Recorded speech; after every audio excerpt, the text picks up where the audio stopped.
Welcome to Avatar Nation, a podcast all about the Netflix live adaptation of Avatar, The Last Airbender. Whether you're a longtime fan, like us, or you're new to the Avatarverse, join us as we dive into each episode and analyze the retelling of TV's greatest adventure.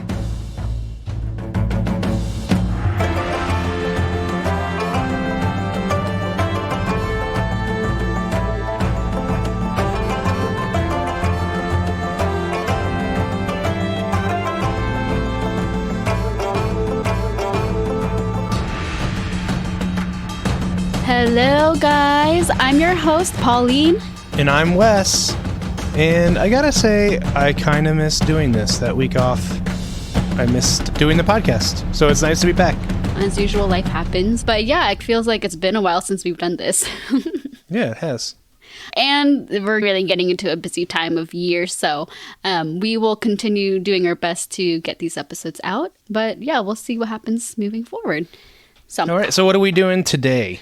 Okay, so today is our season 1 wrap up. Before we get into all of that, I didn't know, Wes, did you see the update on the new animated Avatar movie that's coming out? No, but I've heard from you that they were doing one. Of course, many Avatar fans, they're plugged into all the new stuff coming from Avatar Studios, which is owned by the original creators. But we've known for a while that we have a few Avatar animated movies coming out. But I think this is the first time we actually have a release window for the first one coming up. Originally, they said it was going to come out fall of next year, but I think now it's been pushed back to 2026. But it is a movie that is going to be about the adult gang, the adult team Avatar, and following maybe what happens between the original series and The Legend of Korra. Well, that'll be interesting. I know. I think a lot of us want to see what the gang would have been up to as adults, now that we're all adults too. But what has been confirmed so far, at least from several news sites, is that Aang is going to be voiced by Eric Nam, and I think he is or was a K-pop star. And then Dave Bautista is going to be some antagonist that we don't know, which, you know him, I think you've seen more of Dave Bautista stuff than I have. Yeah, I watch his movies, not his wrestling, but I love his movies. Is he a wrestler? Yeah. I didn't know that, or I forgot that. See, shows how much I know. Yeah, I think controversial. I think I like him better than The Rock. Yeah, he's in Marvel, isn't he? Yeah. That's kind of cool that there continues to be Filipino representation in Avatar. I don't know if this is confirmed. I've seen it floating out there, but Dante Bosco is allegedly going to return as Zuko's voice actor, which makes sense because, I mean... Yeah, he is 50 or 60, right? Something like that, but his voice hasn't really changed. But I think he's the only original voice actor that is returning. That's cool. I like Dante. I do like Dante. I wish some of the others would come back because there are a couple that are still, they're voice actors, but I can understand that they maybe want to keep the Asian representation. But well, I'm sure Michaela would come back, right? Maybe, but I don't think they want, I'm going to guess that they don't want to cast any non-Asians. And I know that, who's the one that voices Korra? The one who voices Korra, I think, has said before that she probably wouldn't come back to voice her character as somebody who's white. So I wouldn't be surprised if that plays a big factor in whether or not the original voice actors would have even been asked to come back or if they would have declined. I'm confused.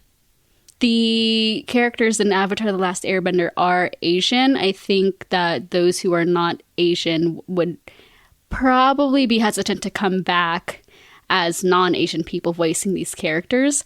I think a lot of us fans, though, wouldn't have a big problem with it because they've been such a core part of Avatar: The Last Airbender. So I don't know. It's a touchy subject. I don't see a problem with it, but to each their own. Yep. Okay, so with this episode that we're doing today, here's what we're going to discuss.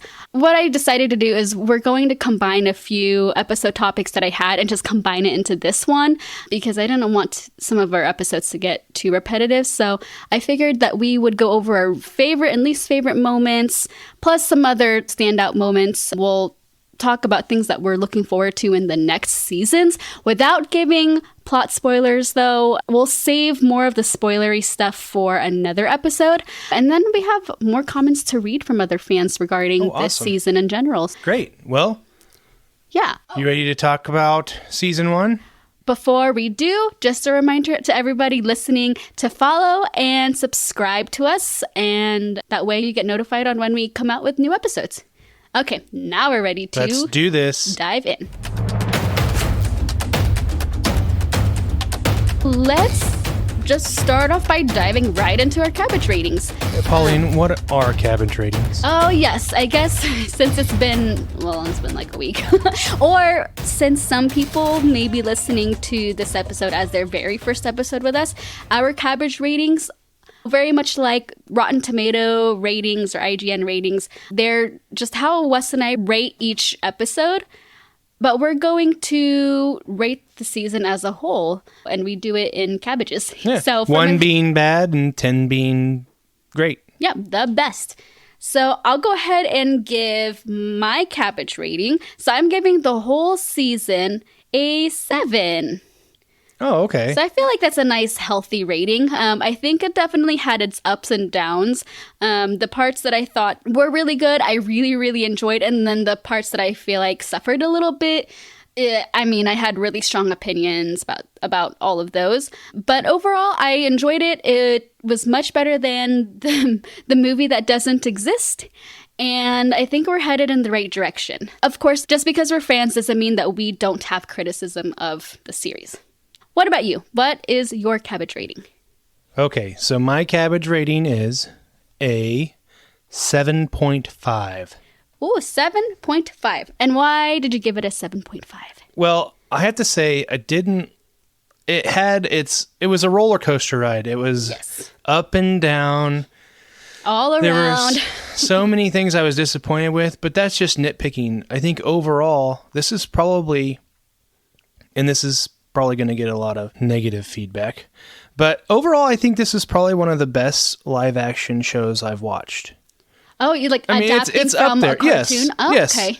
And it's up there, top 5 of the best live action shows that I've watched. That's an interesting take. I do want to take a look at what our cabbage rating is based on what the actual average would be, because I know we chose a rating based on our feelings. So you went back and looked at our past cabbage ratings. After I decided what I was giving this season, I wanted to see if it was going to line up with our other cabbage ratings and what the actual this is a twist. You should have told me about this before we... So let's see if we contradict ourselves. Okay. So for me, what I said that I gave it a 7. So if... Overall.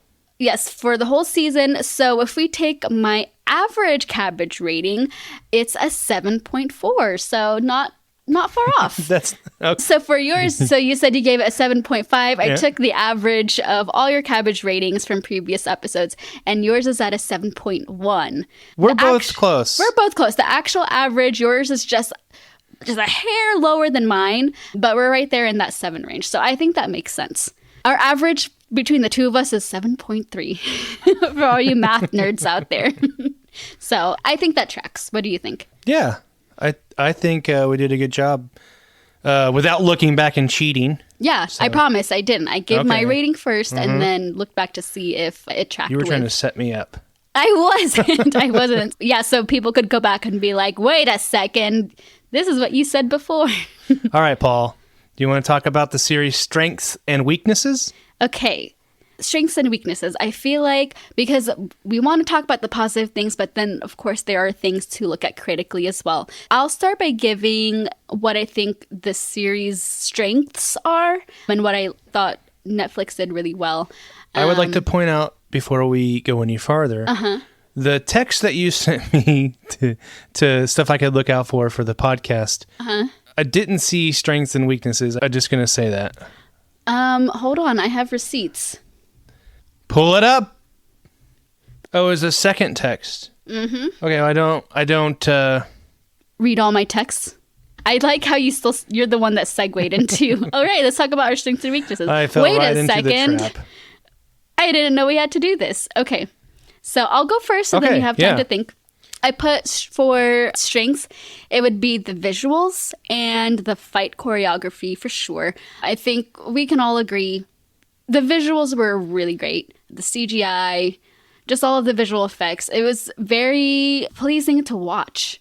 And I think in some of the episodes where I did rate it highly, I think the visuals is what really got it up there. And then same with the fight choreography. It just made it entertaining. I loved watching all of the fight scenes, both bending and non-bending fight scenes. Those were some of the most entertaining parts for me. And then as for weakness, I've already mentioned this several times in previous episodes of ours, but it would be all of the exposition dumping, and then some of the acting as well. There were many moments where the acting was great, but then there were many moments too where the acting was just fell a little bit flat or seemed a little bit forced. I agree. I think in the beginning episodes, I mean, it was a little sluggish, like acting wise.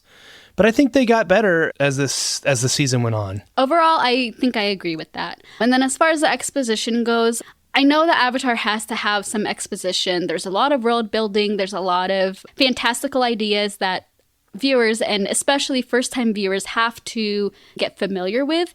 But I think it really was just so much whenever the characters were just standing there talking to each other. And I forgot I had wanted to mention this when we were talking about, I think, the last 2 episodes of this season. If you take a look at the scenes where you have characters talk, there's a lot of dialogue, they're explaining things to each other. Sometimes a lot of those shots were set up a little bit too simply. There was nothing really creative about the shots. It's like those moments of like, what do I do with my hands? And I feel like Katara had a lot of those moments too. But that's where the show sometimes got a little bit boring. It was just really 2 people standing there, and they're really just exposition dumping. Yeah, which is okay. They're going to get that out of the way. I think season 2, they've gotten this stuff out of the way, and I think it's going to be a lot better. I think so too. And I just want them to remember that even with exposition, at least there are other things they could do with the shots that can make it a little bit more entertaining to watch. The characters don't necessarily have to be just standing there looking at each other. The camera angles could be a little bit different. But if you watch, especially in the episode The North, there was just a lot of 2 characters standing face to face, looking at each other. Yeah, I think that's a little nitpicky, but I do agree. But I think they're going to get past that. Yeah, because then they have less to explain in season 2. Okay, so what about you? Now that you've had time to think, what strengths do you think the series had? Just going off like my past notes or my notes I've made, the greatest strength that they have or shown is their CGI bending. Overall was amazing. The effects of the bending? Yeah, totally passed my expectations. I don't know what you think about that, but and their weakness, I would have to say, I would agree with you, is the exposition dumping. I agree with that. I think that was looking for the word, but you already said it, so yeah, I agree with you. Thank you, babe. You're welcome. I'll piggyback off that. I will say, I also remember from past podcast episodes, you mentioned several times that they were going too fast with some of the storyline. Yes, I wish they could slow way down, but I understand that there's a time constraint and they only wanted to do 8 episodes. Mm-hmm. But yes, I wish they would have slowed way down. But even season 1 of the cartoon, that was slow, and Kevin's not going to like this, but filled with a lot of fillers. And I think I have really high hopes for season 2 and 3. Yeah. Okay, so those are our strengths and weaknesses. So I want to talk about several standout moments, and we can just start with our top 3 favorite moments. Just top 3 moments that were the best for us. They were our favorite scenes in the show. How do you want to do it? Do you want me to say my 3 and then you say your 3? Should we go back and forth? I'll go first. Okay, what would be number 3 for you? Your 3rd favorite moment? It would probably be Kyoshi taking over Aang and then just whooping ass. That was cool. That was so early on. It felt like a lifetime ago. Yeah, right? I had to like harken back to... I know. Oh, and for anybody that listened to the previous episode, I know we talked about rewatching the whole season back to back. Life just did not let us do that. Epic fail. We just didn't have time, and we had other shows to catch up on too, so we did not go back and rewatch the whole season. Yeah, Stranger Things kind of took up our time. Oh my gosh, now everybody's going to know that we've been so behind on Stranger Things. Yes, okay, ladies and gentlemen, we just now caught up on Stranger Things. All right, Pauline, let's get back on the tracks here. Okay, so number 3 was the Kyoshi takeover. Yeah, what's your number 3? Okay, so my number 3 was the Air Nomad genocide, which now saying it out loud sounds really bad. That it was That was one of your top moments? The way that they did it, I'm just so glad that they put it in there. I mean, it was a sad moment. It was terrible, but I think it made for good TV. So I'm glad that they got that in there. Yeah, I think Netflix did great there. Yeah. Okay, so that was number 3. What was your second top moment? Second top moment number was 2. Basically all of episode 6. Which was... Zuko's backstory.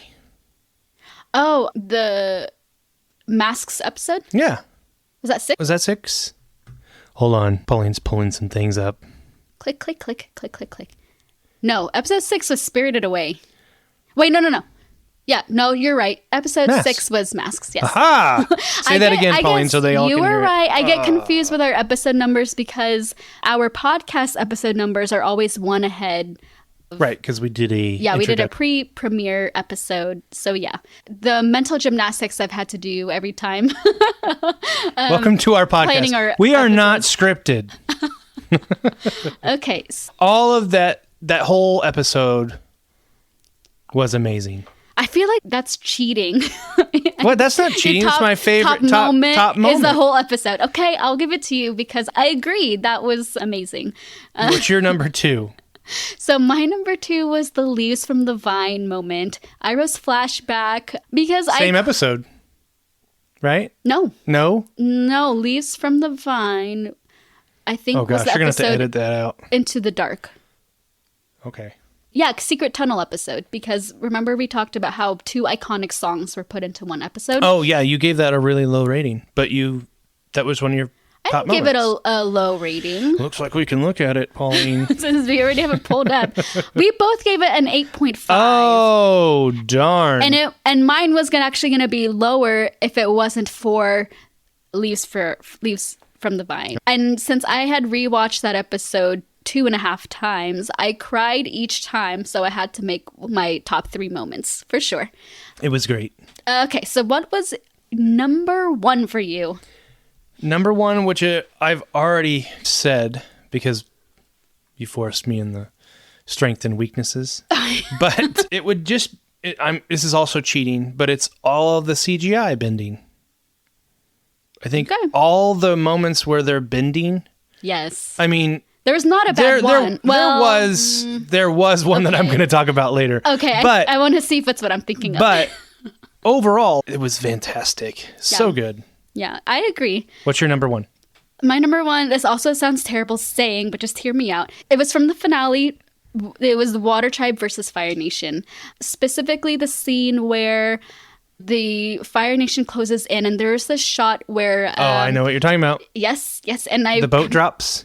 Yes, there is the shot where one of the Water Tribe people, they look over and there's fire being shot at the wall collapses, you see these people fall into the water, or the person sees the people fall into the water, and in that same shot, the person watching runs to the other side of the wall, sees the boat coming in, and then his spot gets hit with fire, and then he falls. And that was all done in one shot. It was very beautiful. The perspective of the camera and the camera movement was amazing. And all of that leading into the fight with the non-benders, Han, Chief Arnuk, all of them. Yeah. I already mentioned this in the last episode. The sacrifices.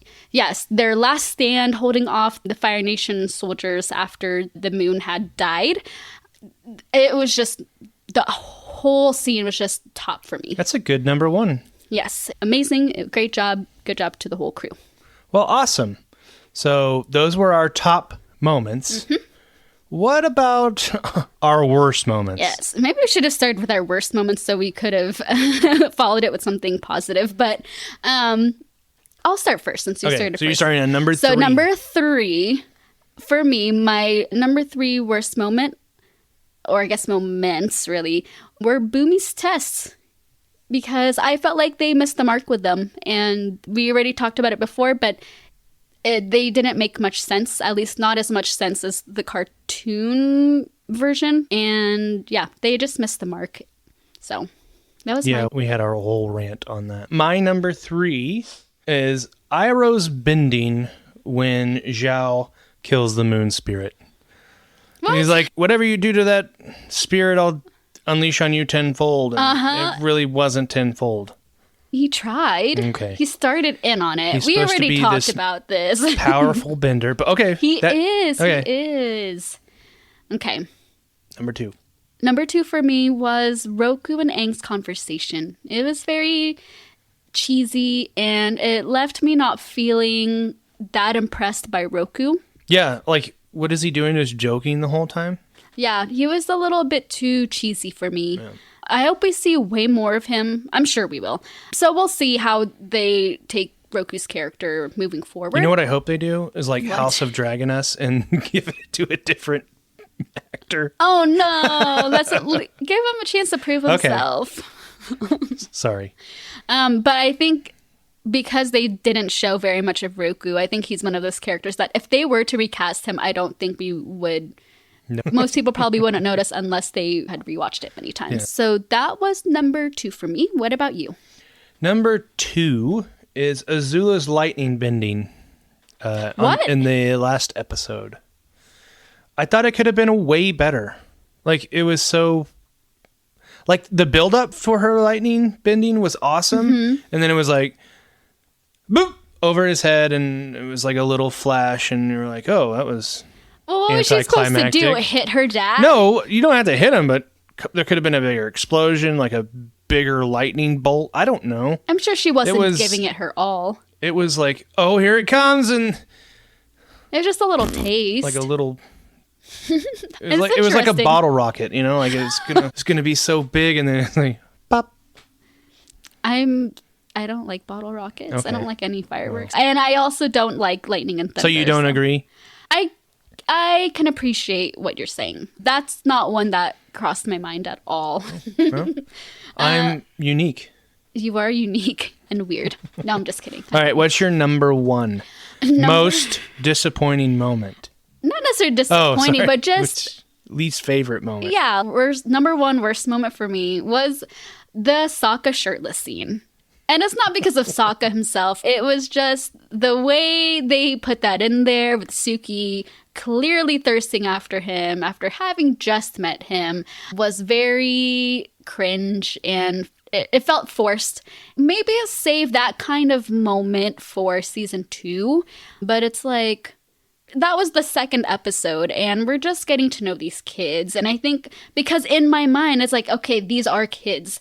So the whole thing just felt very unnatural to me and gag. I thought it was okay. They're teenagers, right? Yeah, but it's like, it could have been done better, I guess. But it felt so out of place.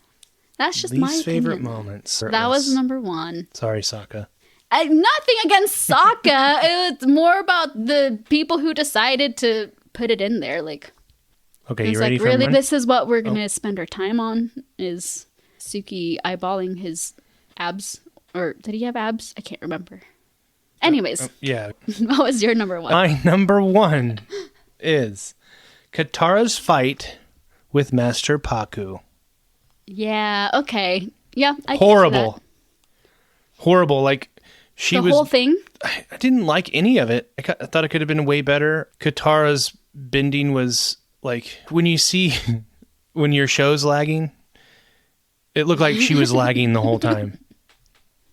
Yeah. Out of all of the fight scenes, I would say that was probably the weakest for me. So that was too bad. Yeah. Okay, so those were our top 3, our bottom 3. So let's shift to our funniest moments. Move on to something a little bit more positive. What would you say is the funniest moment for you? I have 2. Oh, but okay. I would say the moment I got the most laughter, like I was like, oh my gosh, that is super hilarious. And I couldn't stop laughing, which I don't think it wasn't supposed to be funny. We know it wasn't supposed to be funny, but it was when Katara's with Jet, right? And they're spying on the spy, right? The Fire Nation spy that is wearing red. The only one wearing red is the spy.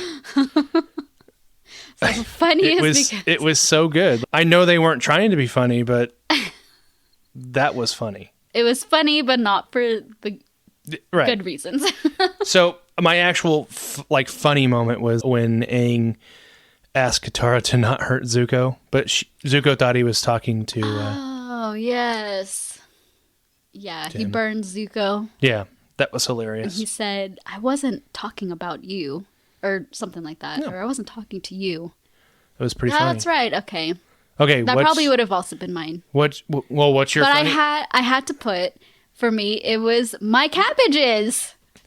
It's only super funny to those that have watched the original series, but the way that they executed the running gag of the cabbage merchant, I think was great. And, and we know there's more to come. I hope so. I don't know. I don't think we'll see the cabbage guy again. At least not like that. I hope I'm wrong.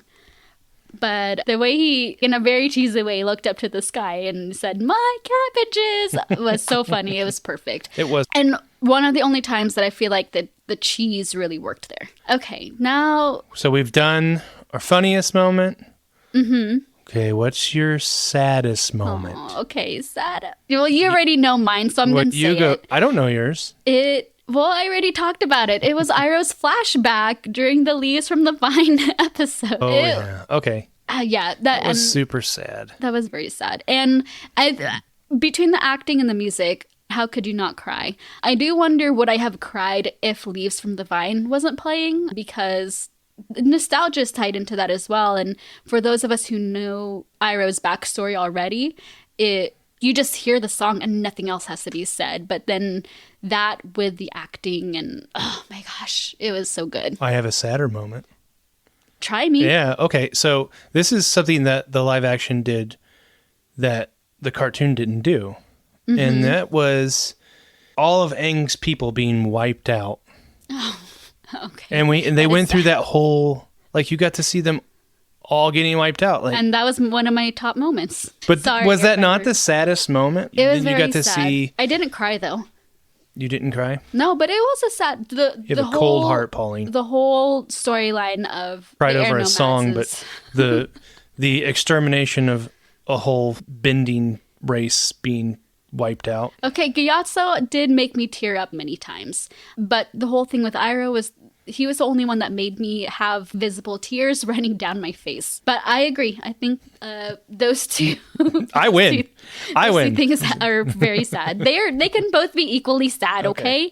All right, so let's move on and give our overall favorite bending moment. I feel like this is an awards show. Now that I'm looking at each topic here, it's like awards being given. So let's hear it for our favorite bending moment. You go first. Okay. My favorite bending moment was Katara versus Zuko in the last episode. Oh, yeah. Fire against water. I do like that. And it was love opposites. Epic. It was fantastic. And the whole scene was good because they went between them and also your scene, which was the Fire Nation entering. Oh, yeah. So that was all going on at the same time, but... So it was all Waterbender versus yeah. Fire Nation. And Katara came out swinging. She did. She had him. He was done. The waterbending was a lot better. Oh, yeah. Like, that fight choreography was so much better. And yeah, Master Katara. Well, and then you see the two opposing colors, too. So that was very cool. What was your favorite bending moment? Mine was all the fire bending during the Agni Kai between Ozai and Zuko. Part of it is probably also because of the emotion behind that fight, but just seeing the two of them, seeing Daniel Dae Kim and then Dallas Liu fighting each other was amazing. I assume that was probably one of the most controversial scenes between fans yes. because Zuko would never have fought back against his father. That is very. I should have. But I like what they did. Category was controversial. I like what they did though. Well, then let's talk about it. I like that the live action showed us that, but in the cartoon, Zuko would have never fought back against his father. That was one where I was on the fence on. I know that you had really liked it. For me, I liked how they did it, but then it makes me wonder what kind of impact that's going to have on the storyline moving forward. And maybe it won't at all. Maybe it's just a different way of getting to the same result. I hope it's not the same storyline. They don't have to do the exact same storyline. Well, I want them to keep the story intact, but the train's on the track, but there can be different routes. Right. They don't have to remake everything exactly the way the cartoon was. Mm-hmm. We're going to have that conversation later. Oh, yeah, a lot with each following season as well. But I think I've come to the decision that I'm okay with how they did the fight. The bending was great. It conveyed the same sentiment about the complications between Zuko and his dad. So we'll see. I may be, depending on what happens in seasons 2 and 3, I may go back and be like, oh, yeah, see, they shouldn't have changed that, but we'll see. But yeah, I love that fight. I will say, though, although it was my favorite bending moment, it wasn't my favorite fight. For me, my favorite fight was the fight between Zuko and Aang and Omashu, because I thought it was, like, really fun. Ugh. So there wasn't as much bending because Zuko couldn't bend. No, well, yeah, Zuko couldn't bend because he didn't want to reveal that he is a firebender. So they had to get real creative on how to have the two fight. And I thought that was cool. The scarves, the things that they tossed around, the way that they chased each other through the market was cool. Yeah, so. I don't want to get into that. You didn't like it? I thought it was so good. Did you just moo? It was just moo? I was trying to do but I mooed. Well, then what was your favorite fight then? Was that, I know I didn't put this down, but was it the Zuko and Katara fight? Yeah, that scene was amazing. But yeah, I just talked about it. Well, I had favorite bending moment, but then I thought about that is like, a fight. It was the whole fight. Oh, no, I guess my favorite fight besides the one between the waterbenders and the Fire Nations. All the fights were great. Okay, let's talk about which scene was adapted the best. From the cartoon? To yes. The live action. Because as much as we talk about how we don't want it to be exact like the cartoon, us personally, others can feel differently. There were times where I feel like they did a good job of adapting the source material. So what would you say was the best adapted scene? I don't think it's not a particular scene, but the intro where Aang, I think the camera's coming from behind Aang and he's standing there looking over. What intro? Oh, the iconic shot of him. So that was greatly adapted. Yeah. I will say, you go ahead. No, and also when he was riding his air bubble. Oh, the air scooter and he runs ball? and then he crashes. Yeah, that was awesome. Forgot about that. I do agree. Those little Easter eggs and stuff were pretty cool. We'll go back. My best adapted scene was basically the last shot of the intro. Where Aang flies in and you have that scene behind him. Yeah. Okay. Yeah, I'm glad that they put that in there. Speaking of the intro, I feel like we can talk about this more when we have our episode comparing the Netflix adaptation to the cartoon, like really get into that, because then we could really nitpick. We can really get into that. I feel like the intro I was so hopeful that they would bring in the original word for word, because that's the one thing that really roots us to the original cartoon. And I thought they were going to do it when they started in on the shots of the different benders in the intro. And then they deviated a bit. And I liked the intro. There was nothing wrong with it. I think it would have been cool to keep the original monologue intact as the intro, instead of having Gran be the one to deliver it awkwardly later. Yeah. We'll save that for a different episode. So mine was Aang's intro, basically. Aang's intro, and then him riding the air scooter ball. Air scooter ball and crashing. Okay, yours. What was your best adapted scene? For me, it was the entire Blue Spirit rescue because it felt like the cartoon. Between the scenery, the overall vibe of the scene. Blue Spirit rescue. When Zuko has a Blue Spirit mask on and he goes to rescue Aang from the prison. Oh, got you. That whole, you know. I thought you were talking about when Aang and Katara and Sokka were in the spirit world. No. Never mind. Got you. Yeah. Now I'm on track. Yeah, the whole Blue Spirit rescue, because even the setting of the prison, it looked like it was the cartoon. And so I thought that was adapted very well. And then they're trying to escape. And yeah, they were on the bamboo thingies. sticks. Mm-hmm. Oh, yeah. That was awesome. It wasn't necessarily like a shot for shot, but I think they really kept the essence of that scene from the cartoon. Yeah, what a great pick.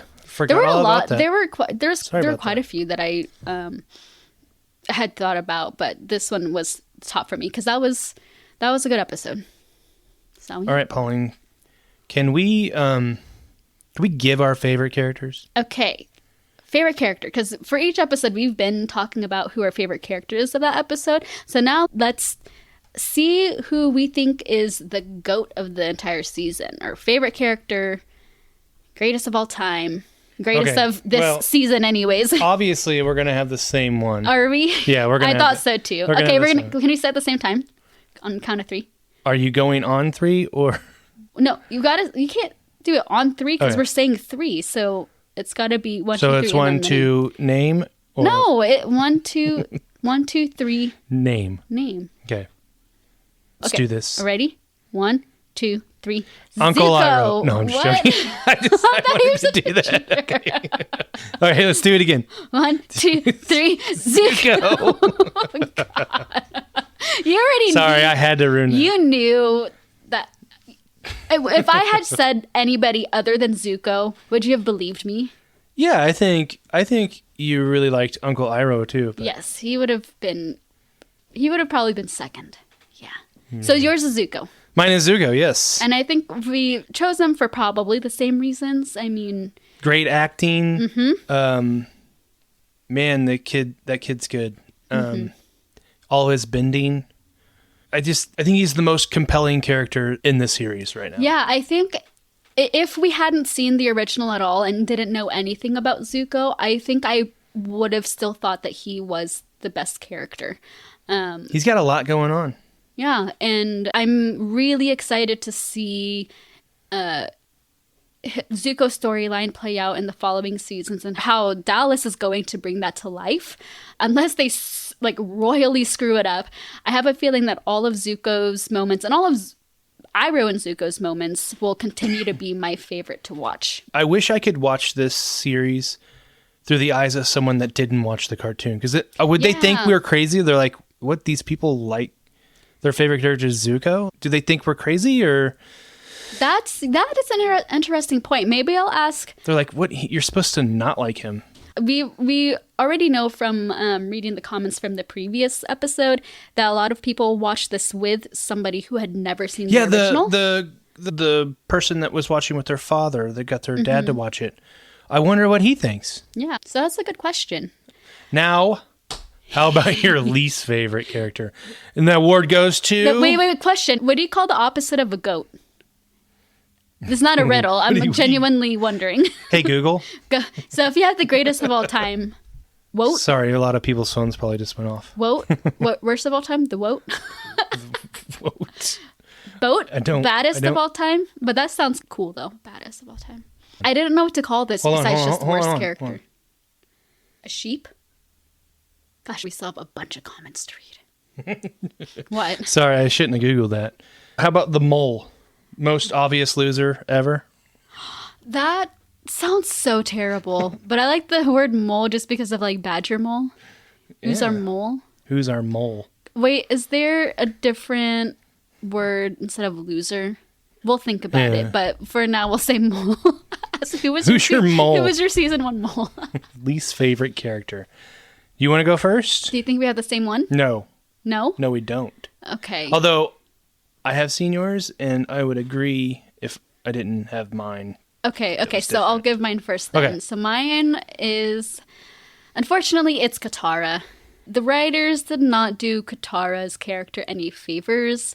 And then also I think, not to bash on the actress, Yawendio, I just think that she needs to have more opportunities to show her character's depth. Yeah.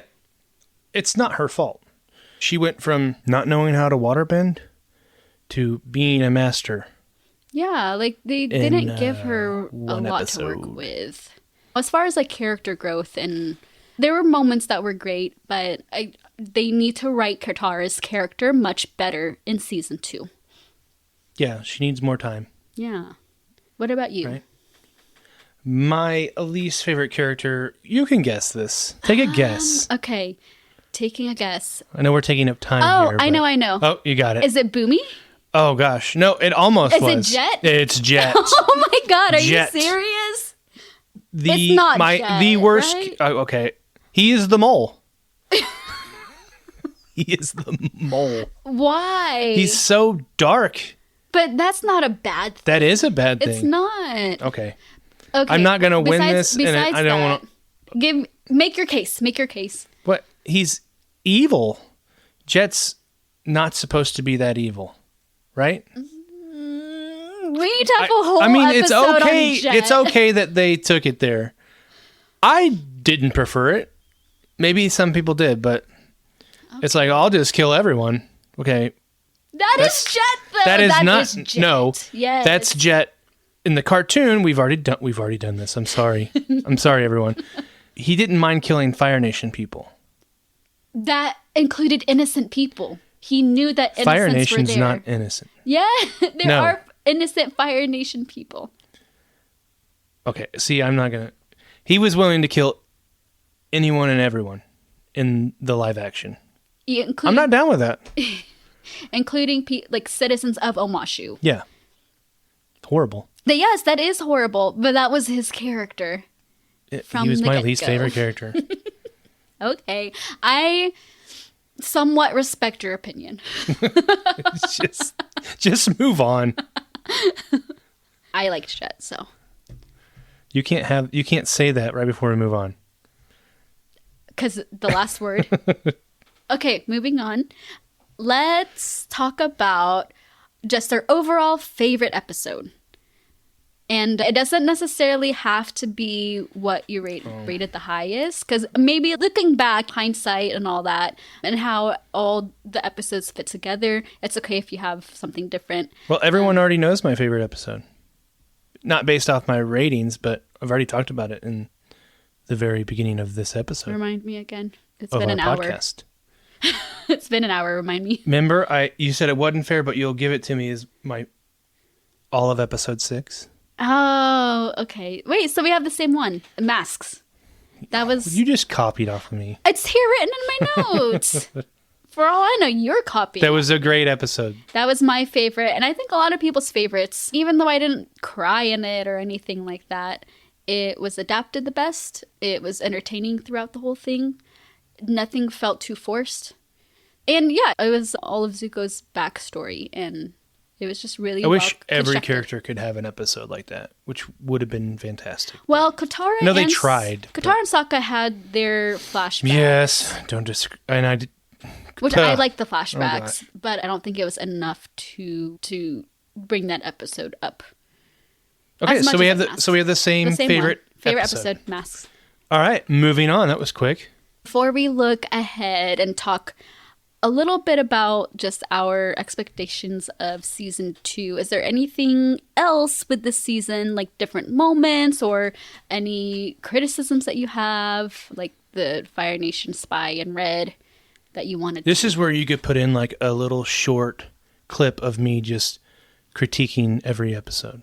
Of every episode? Is that too much to ask? Yes. Okay. I don't have to. Okay. All right. Okay, we'll look ahead a bit to season 2 without giving any plot spoilers. That's not what we're doing in this episode. We are saving that. It's going to be so hard. I know, but we're just going to talk very generally here. Things that we're looking forward to in season 2. You want me to go Well, the first thing you have on there is a spoiler. Well, that's a thing that that's what I mentioned have a lot. too. Okay. So what are you looking forward to in season 2? I think me, you, and the entire universe, the fandom, is looking forward to TOPH. Yes. Toph. We are getting Toph. I'm very nervous, though. Very, very nervous. Yes. When there's so much pressure on getting one thing right, I feel like sometimes the fandom eats itself alive sometimes.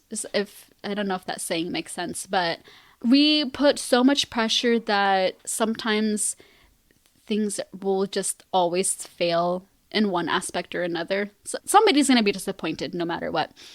And I feel bad and nervous for whoever the actor is going to be that plays Toph, because that's a lot of pressure. That's a lot of just eyeballs on you before you even start No pun intended. Acting. Oh. You okay? Yeah. No pun intended. Oh my God. Sorry, Toph. And I just know I wouldn't want that kind of pressure on me, because how they bring Toph to life could make or break the whole series. I agree. If Toph isn't amazing from the get-go, a bunch of people will stop watching. You know that, right? Yeah. Do you think so? Oh, 100%. Yeah, I mean, that's a lot of people's favorite character. Would you stop watching if Toph wasn't as great as we've built her up? They're going to have to do it right. Yes, I think I would be very discouraged to move on with watching the series. Yeah, and I wouldn't blame you. I would probably just keep watching, but I don't think I would blame you for I think we're forced to keep watching because of our podcast. Oh, yeah, that's true. Sorry, people. Whenever they bring Toph in, if it's not good, we're done. Yeah, so what else? Just prepare yourself. What else are you looking forward to in season 2? I think I'm looking forward to more side quests. Oh, I would love to get, because as I said before, even in the cartoon, season 1 was slow and... The nature of Nickelodeon cartoons. Yeah. Yeah. There's a difference season between 2 season and 1 and season 3 2. were epic. Mm-hmm. And I think Netflix is trending that way too. Like it's going to get better. I have a feeling it's going to get better. Please don't jinx Just like the cartoon. It got better. Season 2 and 3. Mm-hmm. So I'm looking forward to, like I said, more side quests and them not following the cartoons like to a T. You know, they don't have to follow the cartoon. I like when they throw in some twists, because we know the destination. We know where we're going. For us original fans. I don't want them to change the storyline, but I do want them to add things that really add depth to the story. And not that the story needs more depth added to it, but there's so much opportunity there. Did you have anything else? No, that's what I'm looking forward to. Those are also, as I see that you have improvements, but those are also improvements they can make as well. So for me, besides Toph, I'm looking forward to seeing more Azula. I'm not completely on board with Azula just yet. Not that I dislike her. I think just based on the little that we've seen so far, I can see it going either way for future seasons, whether I'm going to like what they do with her character or I'm not going to like I don't think it's Azula's character. I think it's the trio of girls is really going to be, make or break Azula. Yes. If that makes sense. I hope they do Azula justice, because she's an interesting character, and I hope that she gets the treatment that she deserves. So. And then the only other thing that I have here would be arriving to a certain city in season 2 and the politics that comes with it. Season 2 is where you see the show mature a little bit for a Nickelodeon cartoon, and there's a lot of politics at play, and I think that it has the ingredients of making a really good live action TV series. Yeah, and they could make it relevant. I think Avatar as a whole is relevant to... I agree. I'm just saying the live action, they could really make it relevant to today. Mm-hmm. Like right now. Like drive home that message, yeah. The politics of it all can even rival that of Game of Thrones, in my opinion. Wow. Okay. So, what improvements do you want? For season 2, do you hope to see? This goes with the whole exposition criticism. There needs to just be more showing, less telling. Or if you're going to tell it, at least do it in a more interesting and creative way. But like I've said before, we're all adults. We can follow complex storylines. We can read between the lines as well. So do more showing, less exposition dumping. Which I think they'll do. They've got a lot of the storytelling out of the way. Mm-hmm. Now we can get to the action. Yeah, that is my hope. Yeah. With everything you have listed, I think I agree with everything. More hybrid animals. You skipped. I'm sorry, but I want to get to it. Okay. Okay. I hope, and I don't want to spoil anything, but I hope Appa plays a bigger role. Yes. They tell more of his story. I agree. There just needs to be more hybrid animals in general. It's part of the world building. You can't have Avatar: The Last Airbender and skimp out on the animals. I'm sorry, you just can't. So I bet they put the bear in. Up your budget, Netflix, for the animal department. That way we have more hybrid animals to talk about. There's no Quazilla in the next season, so take some of that and put it towards the hybrid animals. So, like have more birds flying. It doesn't have to be complicated. Yeah, they need to have the hybrid ducks. What was the turtle ducks? The turtle ducks. Okay, I think they're going to have the turtle ducks because that's a fan favorite. Okay, no spoilers.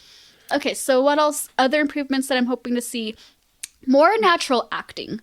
For many of the characters, they need to forget that they are adapting a character from a cartoon. I think so far the only one that has worked for is Sokka's character because everybody wants to be able to see his sarcasm. But for everybody else, this is just my opinion. I could be completely way off, but for a lot of the characters, it just feels like they're trying a little bit too much to be like the cartoon characters. Yeah, and most of them are kids that you're talking about, and they'll come into their own character. Not even just kids. I would say some of the adults, especially in the Northern Water Tribe, just felt a bit campy. Forget that you're adapting a cartoon character. I think it would be a lot better. Take Zhao, for example. Zhao in the cartoon is this really obvious evil bad guy. He had the voice of a bad guy. He had the look of a bad guy. But then Zhao in this iteration seems more natural. Mm-hmm. And he's completely different from his character in the cartoon, but it works and it's more believable. But he's a seasoned actor. Yeah, I would say a lot of the adults there have more experience, but I'm just saying, I'm not talking about this for every single character. And this even goes for Uncle Iroh as well, where the cartoon demeanor of that character felt a little bit forced, if that makes sense. So I just hope they find their footing in the second season, feel a little bit more natural in their roles, and that the writing really allows their characters to take a life of their own instead of trying to necessarily fit into this exact mold of what it was in the cartoon. So I could be wrong. I could be eating my words later, but that's just how I feel right now. Yeah, I like it. The only other improvement that I listed here was just more character and relationship depth for our three main heroes. So Aang, Katara, and Sokka. I've said this in a previous episode. Right now, I don't feel that invested in their friendship, their relationship with each other, which is really unfortunate because the series is about them. And how many times has it been drilled into us that Aang has to do this with his friends? But I don't quite buy into their friendship just yet. I think it would have been better if there were more episodes to season 1 and they allowed more time to have their relationships develop. But I feel like their friendship right now is very surface level. I think with the possibility of a time jump in season 2, that maybe it'll feel better because then in our minds it's like, okay, a lot of time has elapsed. But right now, their friendship is feeling a little bit forced. I agree. They're definitely friends, but they're supposed to be family. Yeah, they need to put the same time and attention to their relationships as they have for Iroh and Zuko's. Because right now, Iroh and Zuko, their relationship is great, but they're not... Right now, they are, or at least leading up to the finale, they're B-plot characters. but they're the ones that really stood out the most in season 1. I agree. Your improvements really hit the nose. I think that they were trending in the right direction. Mm-hmm. So I think season 2 is going to be easier for them. They have a lot of criticism to go off of. Mm-hmm. And I just hope that they listen to the criticism and don't be like, well, screw that. I hope they listen to the fans, but also not to the point to where they get themselves in a bind. No, I think they were trending, I think, since the middle of the season, they were trending upwards. So they're going in the right direction. Yeah, middle was iffy, but they ended great. Shall we read the Facebook comments? Yeah, let's get to the comments.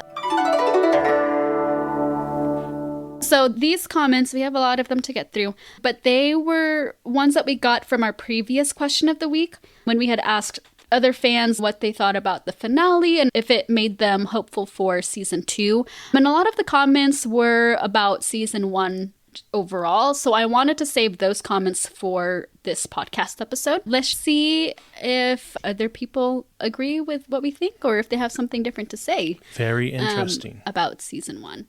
So do you want to read our first one? All right. Our first comment we got is from Damien B. They say, I personally enjoyed the show and I think it did a decent enough job. I was surprised to feel like Sokka was the most well done of all the characters, not just casting, that jawline, but also he felt closest to the original in attitude and mannerism. My three main complaints, it felt a bit squished from a comparative standpoint. Everything happens in Omashu. Aang is too serious, and my standing complaint with most of the live adaptations, everything is too clean. Yes. All the clothes look freshly tailored and pressed, not lived in. A friend who had not watched the original watched, loved it, and did springboard into the animated so they could get all those missed extra bits of story. So far, they are most upset about the omitted penguin sledding. LOL. Yes, omitted hybrid animals in general. But that's cool that, like I said, a lot of folks watching it for the first time and then getting into the animated series. I will always agree with anybody who says that the clothes and characters in general just look really clean. I like that observation from Damien. I didn't really think about that, but yeah, they do look freshly tailored. Yeah, with the exception of the finale. But I think that's what made the finale amazing is that, I mean, and it's not that Avatar has to get bloody or anything, but, you know, these three are traveling to different parts of the world and they're probably not bathing all the time. Let them get grimy a little bit. Let their clothes look a little bit tattered, especially after fighting and whatnot, then it feels a little bit more realistic that way. Yeah, I agree. I like that observation. Yeah. Okay, I'll read the next one. I think we had read their comment partially in our last episode, and then I saved this part for the season 1 wrap-up. But this is from Rainier D, and they said, I'm honestly impressed how they weave together the storylines of several episodes into plausible build-up. But the exposition bombing could really be toned down. Really excited how they pull that off in season 2, though. Because if they could make me love how they rewrote Han into a likable character, then killing him off screen, and how they made Yue's sacrifice more prominent for me, I can only imagine how much better this pays off later on. It's good, not the greatest, but enough to be excited about for a couple more seasons. I agree, Rainier. Yeah, I was surprised with how much I liked Han by the finale. And, I mean, I don't think anybody liked Han in the cartoon. He was kind of a Chad. But that's one example of something different that they did that I think paid off. Same with Yue. I agree with everything Rainier said. I love what they did with Han. I'm glad that some of our commenters were agreeing with them. Not that people have to agree with us or that we have to agree with them, but... It's nice. Okay, you want to read the next one? Our next comment is from Wan Shi Tong. Just to be clear, like this person's name on Facebook, they have it listed as Wan Shi Tong, and that's how it is. Respect. Okay. Wan Shi Tong, why are you on Facebook? The Book of Faces. They say, They showed it is doable, unlike the belief prior to the release. Though it doesn't mean the product was ideal, loads of improvement needed, which I expect in future seasons. Wan Shi Tong has spoken. Wow. I don't agree with loads of improvement. There is room for improvement, obviously, but not like loads. Like, obviously, any show could be improved. Yeah. But yes, there is room for improvement, but not loads of it. Right? Yeah, there's a lot of things, like little things they could do here and there to level it up. But as you know, I'm one that can get nitpicky. So yeah. Thank you, Wan Shi Tong. Thank you, Wan Shi Tong. That's so funny. That's their name. Okay, this next one is this is a long one. This is from Andrew V. And they said, ultimately, I'm excited for seasons 2 and 3. Preferentially, I want Katara and Azula to be better in general. Katara's acting was extremely mid, and Azula, I just don't quote-unquote buy it. She's the least sinister one in the show, in my opinion. I also would like some of Aang's lines not to seem so forced at times, / slurred, or whatever. Okay, just pause real quick.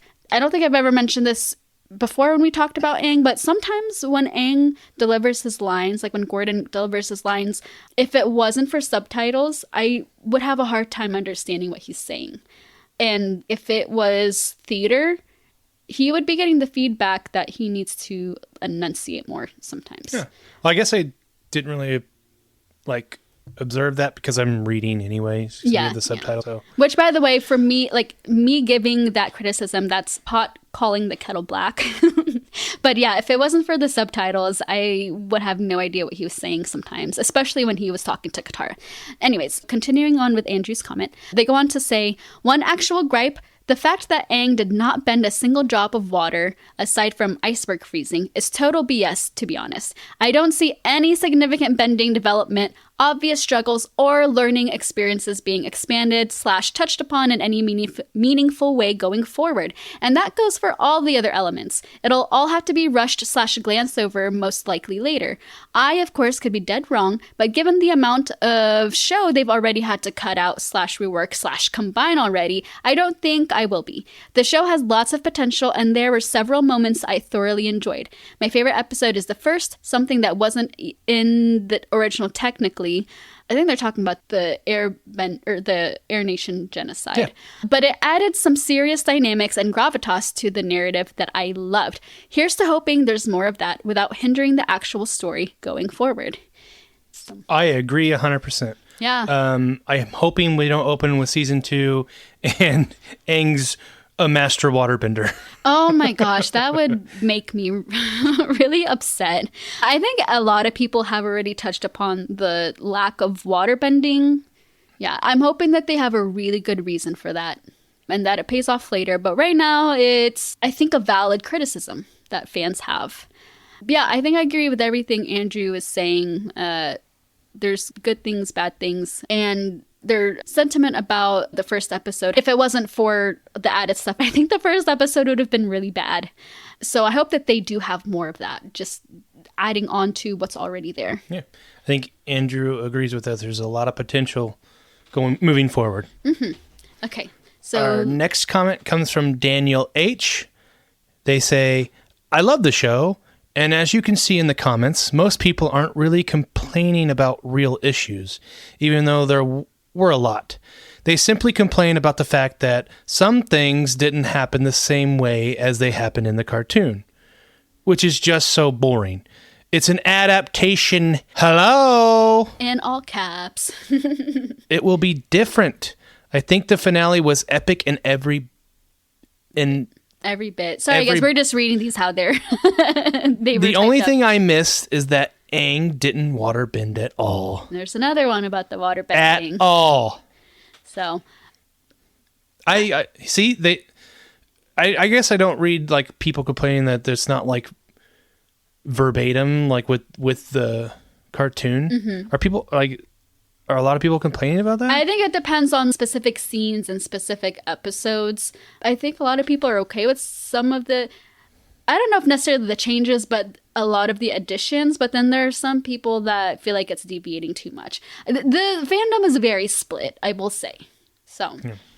Thank you, Daniel. Yes, that is boring to complain that it's not like... didn't happen the same way. Yeah. To be fair, that there are some things that if they had changed it, say the Blue Mask Rescue, if they had changed that quite a bit, I probably wouldn't have been too happy. So I think it just depends. People are valid in their opinions, even if it's not something that I agree with. I'll read the next one from Enrique R. When they said, the live action sucks. They focus a lot on women. Katara became a master out of nowhere. Kyoshi had way too much screen time. And my poor Sokka was stripped out of all the jokes and sarcasm. That's a lot to take in. Sorry, I'm laughing because... Okay, no shade, Enrique. I hear what you're saying. I will say I disagree about that being the reason that it sucks. And it's not just because I'm female. The original cartoon focused a lot on women and female, like strong female characters. Look at Katara. Look at Azula. I don't think that's something unique to the live action. I agree. It does seem like Katara is the main character, though. What do you mean? In the live action, she's basically given... They're following her. We're not following Aang. I don't agree with that. I think the reason why I say I don't agree with that is because I feel like Katara has really blended into the background for me. I wish that they focused on her more, actually, as far as her struggles. She needed to have more struggles to overcome, and we should have gotten more of that besides just like her flashback to her mom. I feel like they could have focused more on her character. And by not doing so, it suffered. But I think in order to do so, you have to add more episodes. I do have to disagree with Enrique on his comment about Kyoshi. Kyoshi is badass, dude. Kyoshi had one episode, right? I want to see more of Kyoshi. I want to see more of Mama Kyoshi, so... Thank you, Enrique. There are badass women in Avatar, and that's just how it is. But yeah, they do need to have more Sokka sarcasm. Agree with that? I do. I don't want them to overdo it, though, to where it seems too cheesy. That's the only thing. I had no problem with the amount of sarcasm that he had. I think it was a good balance. All right. Our next comment comes from Julia Y. They say, I loved the casting, costumes, and even the CGI looked great. Wasn't a huge fan of the writing, though, and personally got bored. I think they have a bit of an exposition problem. Seems like a theme going on here, Pauline. If I hear good things about season 2, I might give it another chance, but otherwise, I'll just be looking forward to the new animations. I think that's fair. Don't give up, Julia. Don't give up, Julia, but I understand people's time is precious, and that's why I'm picky about the series that I watch too. So, Julia, if you're wondering if something seems good or not, then maybe come back to our podcast in season 2 and see if it's something you want to dip your toes in. We're going to be brutally honest. We're going to be fair. I'll be brutally honest. But yeah, I am also looking forward to the new animations. And that's something we can talk about too once those movies come out. We'll do episodes on those as well. At least that's the plan. We'll see where life takes us, though. But that is our long-term plan. And we hope that you'll keep listening to us. Okay, so the next one comes from Will N. And they wrote in, definitely going to watch the new seasons. We can see the potential from season 1. They just gotta let the Aang actor thrive and be careful with which characters they change. Some are fan favorites and important to the overall story. And we all know we're thinking about Toph, right? I hope so. I get what they're saying about letting Gordon Cormier thrive. And honestly, I think it comes down to the writing. Yeah, you know? Definitely. It's not him. But he's talented. I can see that. The kid is I don't crazy know, good. I don't know what they need to do, but they need to do something different with Aang. Yeah, I agree. Okay, our next comment comes from Terrence T. They say, in my opinion, the beginning was good, the middle was insane, but I felt they pulled it together for the end. It was just weird pacing. They really wanted to fit a whole lot in 8 episodes, but it definitely required more. What they did cut, I honestly didn't miss, though. Yeah, that's a good point. I think that's valid. I already said earlier the middle was iffy, and then it finished on a strong point. And you've already mentioned the pacing as well. They just needed more episodes, to be honest. Yep, agreed. The things that they did cut out there, I'm okay. Just like Terrence said, I'm okay with some of the more fillery things from the cartoon being cut out. Yeah, but they better not do it in season 2. Yeah, I think there's not a lot of filler in season 2. It's all very important. Okay, so then the next one comes from Cody D. And they said, my only complaint, Miyuki getting into trouble with the Fire Nation. I want to see that old lady's cat terrorizing the Fire Nation soldiers. Do you know who Miyuki is from the cartoon? Miyuki was the one that gave Aang... Miyuki was the cat. It was the episode. It was the frogs, right? The frozen frogs? Yeah, Katara and Sokka were sick, so Aang went to go find the frogs. And Miyuki. Aang came across that old lady, and she had that cat, and she was basically saying that the Fire Nation has come for Miyuki in the past, and the lady thought that Miyuki was getting into trouble again. Hey, it would have been another animal in our animal watch. Yeah, but it's just a cat. Yeah, is Miyuki just a cat? Or is it a special hybrid cat? I'll have to Google that. I don't think Miyuki's a hybrid. Okay, anyways, moving on. It was great. Thanks, Cody. All right, our next comment comes from Grace B. They say, there were some things that irked me. Katara's lackluster portrayal, Uncle Iroh being the Ember Island player's version of Uncle Iroh, etc. I like that. Grace. But overall, I really enjoyed it. And the special effects were fantastic. As soon as a scene came on, I knew exactly what was about to happen because they made the live-action buildings/places look so similar to the show. Mm-hmm. I really liked it. Yes, I agree, Grace. Thumbs up. Ember Island player Iroh. I like that description. I agree. Oh, no. Okay, fair. I would say in the finale, there were some moments where I felt like that.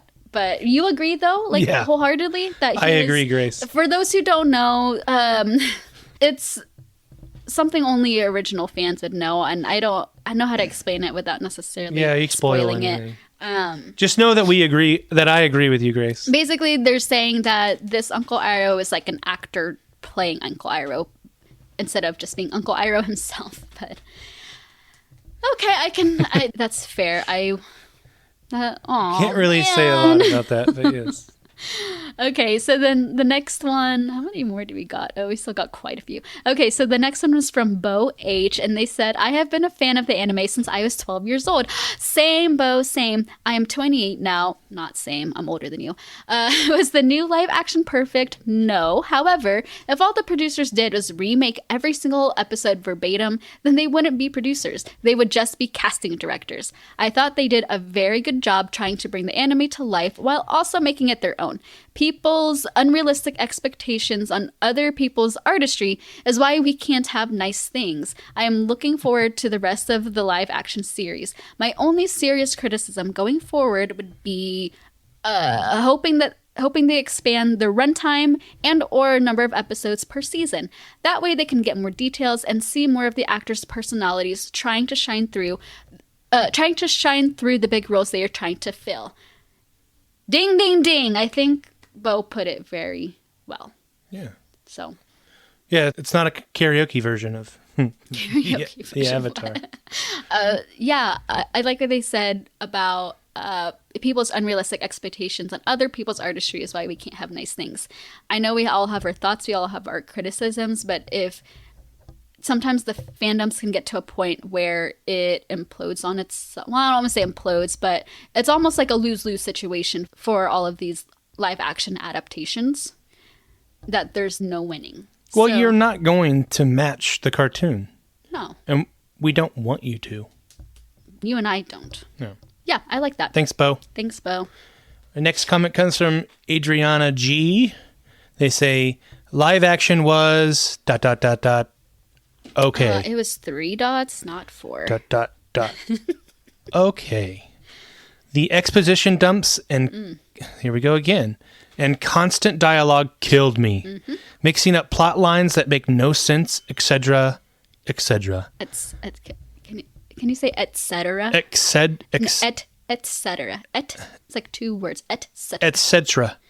I liked how Zuko's crew was the 41st Division. I appreciated showing the Air Nomad massacre, but the execution flopped. Same with the Ozai and Azula dynamic. I'm disappointed in... Natla. So that's the nickname for a Netflix avatar. I'm disappointed in... Natla. Netflix adaptation of the... No. Okay. No. No? Netflix Avatar: The Last Airbender. Okay. Just say I'm Natla. disappointed in Natla, but I will always love the original series. Like nostalgia critics said, there can only be one Avatar, and the original series will always be, to me, the only Avatar. I'm sorry, Adriana. I don't know why that was so funny. So, again, we have someone complaining about the exposition dump. And we agree. I agree. I don't know about you, but I wish that we could text Adriana right now, and because I wonder what they mean about the execution flopping regarding the Air Nomad massacre, because I don't think I've seen that kind of criticism yet. It was so highly regarded. Not saying they're not wrong, of course. I just want to know what they mean by that. What parts did they... Yeah, we need more context. Yeah, like what parts didn't you like about that? So that's interesting. Do you agree about the Ozai and Azula dynamic not being great? Well, I think they kind of explained that he was using her. Mm-hmm. I think there's going to be more there. I think we just got to wait. But I think it's okay. Yeah. Their dynamic's okay. I'm cautious about it, but yeah. He's playing them. Yeah, I'm not crazy about it, but I think as long as it pays off, yeah, it's just in a different. 2, then I can change my mind about that. So, yeah, thank you, Adriana. So next one comes from Nick C, and they said, "I'm a massive fan of the animated series, but I really enjoyed the Natla." The Natla, the Netflix adaptation. Okay, we're running out of time.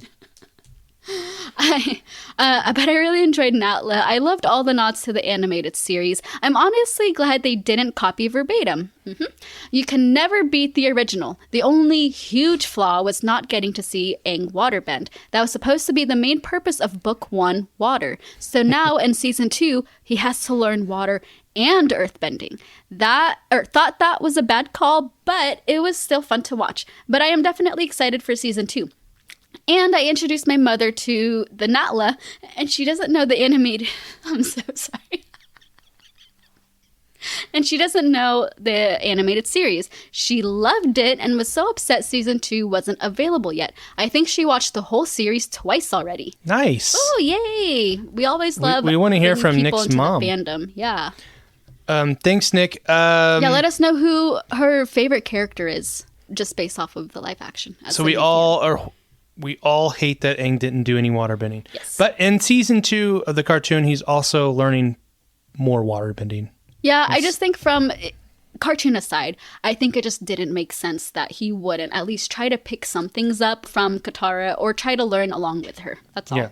I like that they pointed out it's the series is water. Yeah, Book 1 of the cartoon. Season 1 is called Water. So. All right, our next comment comes from Camilo L. They say, "I enjoyed it. It added so many layers to the original show.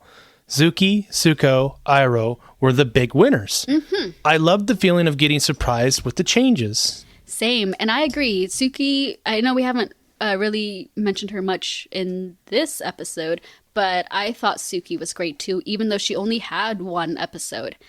Oh, hey, we're at our last one. It's a long one too, so. All right. So this is from Brie F, has our final comment here. And they said, "I've been a fan of the original since its premiere. That being said, I also loved some of the details that were thrown into Natla, my favorite of which being that Zuko's crew on the ship with him was the same crew he stood up for against being slaughtered in the war meeting.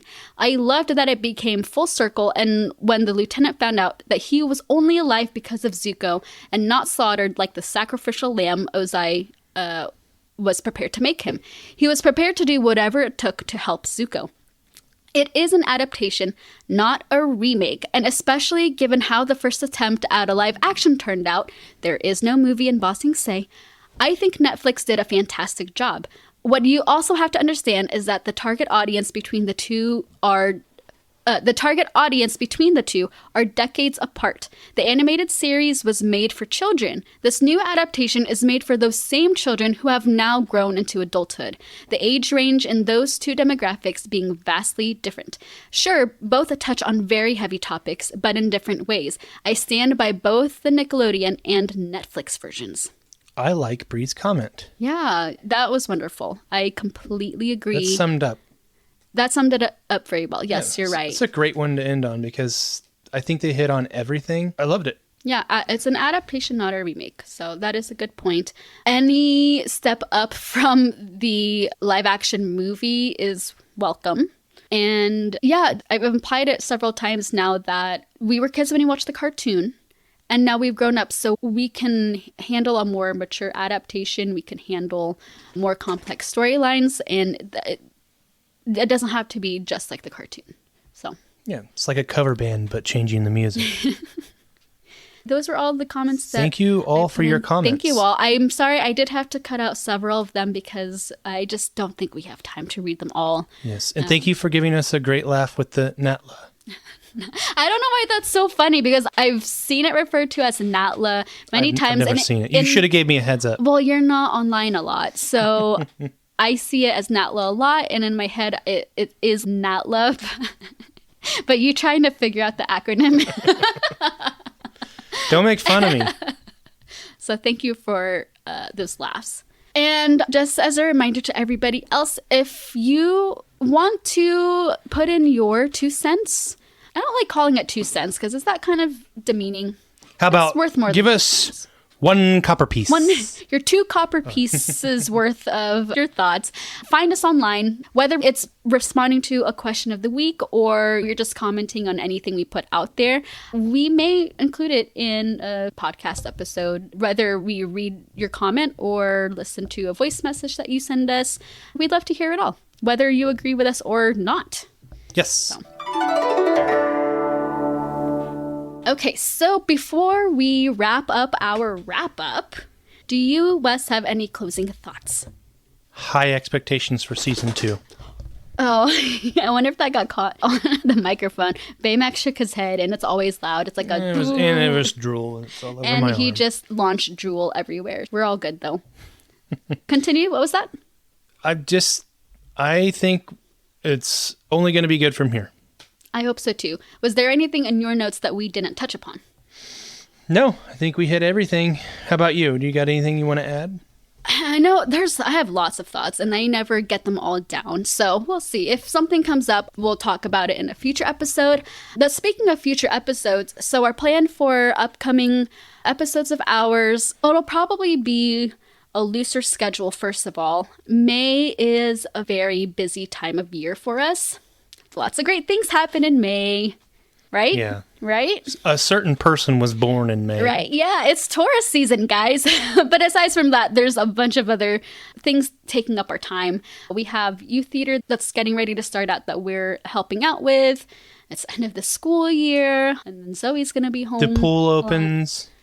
Yeah, so rest assured, we will still be making more episodes. It may not be as rigid of a schedule as we've been doing, but we want to assure you guys we're not going anywhere. And as I mentioned earlier, we will do a more spoilery, looking ahead type of episode, talk about our predictions.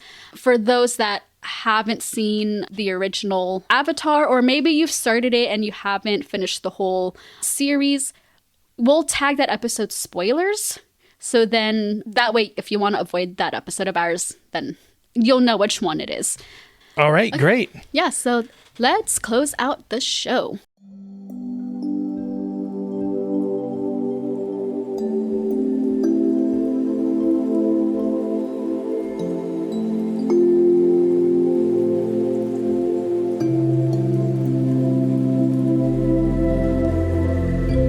All right, well, that's our show for today. Thank you all for listening to us. If you enjoyed this episode or any of our other episodes, we would love for you to leave us a rating and review because it helps other fans find our podcast. Yes, please. A written review on Apple Podcasts helps tremendously and has an even bigger impact and would be greatly appreciated. If you don't want to miss out on any upcoming episodes, make sure to follow and subscribe to us on your favorite podcast app. Yeah, that would be wonderful. We would also love to connect with you all on social media. You can find us at Avatar Nation Pod on Facebook and Instagram and TikTok. And I always forget to mention, we're also on YouTube too, by the way. Leave us a comment, or as some others have done, you can send us a voice message and we might just feature it on a future podcast episode. But either way, we would absolutely love to hear from you. Smash that like button. Oh my gosh. That's all for today. I am Pauline. And I'm Wes. And you've been listening to Avatar Nation. See you next time. Love ya.